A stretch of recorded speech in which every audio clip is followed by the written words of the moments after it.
Welcome to T-dBits, my friends. This is a subset of Tea Time with Artemis, and it's still a place where I muse about my gender transition experiences and in the process aim to comfort and inspire others to a greater level of self-awareness. We're enjoying Rosenvine Gift Company's Cocoa Rose Petit Four today here, shortly before Valentine's Day. Honeybush tea, non-caffeinated, with bits of dark cocoa and rose, so it's perfect for the holiday. I must say it will make a very positive impression on those wishing for a nice date night. In this T-dBits here, we are going to very, very quickly talk about the whole we speak. And what I mean by that is anybody who claims to be part of a group identity, and they get into the habit of saying we when they speak instead of I.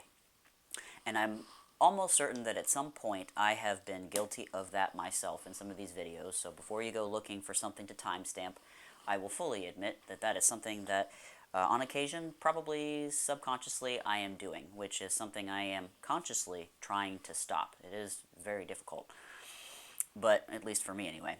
But I watched a video by Samantha Lux. She was reacting to a video by Ben Shapiro, and I noticed in there that she often used we, we this, we that, when she's talking about the maybe transgender community or the LGBT community.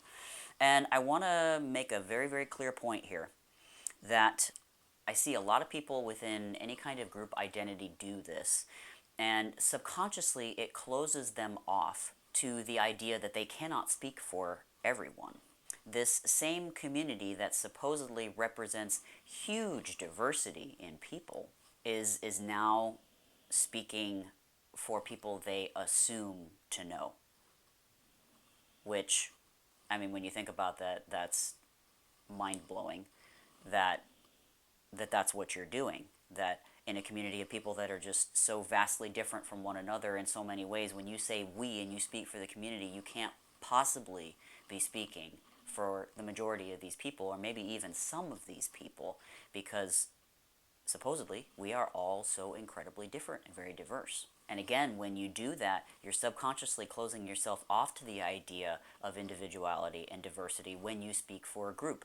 And I would venture to say the vast majority of the time, unless you know each and every one of those people in that individual group and you have gotten their permission to say, we say this, like maybe union representation or something like that, even that gets rather dicey, you cannot say we when you're speaking. So I just had that little bit of axe to grind there because it's kind of infuriating, especially for me as I would say somebody who typically holds opinions that are generally not held by the trans community. And again, as I speak for the community, I don't want to say that.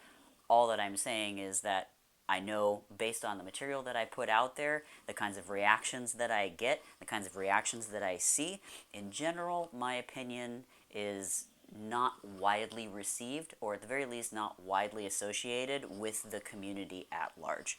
I would consider myself, I guess maybe more of a conservative or even a libertarian in that aspect, which is generally not a worldview that goes with people within the LGBT community.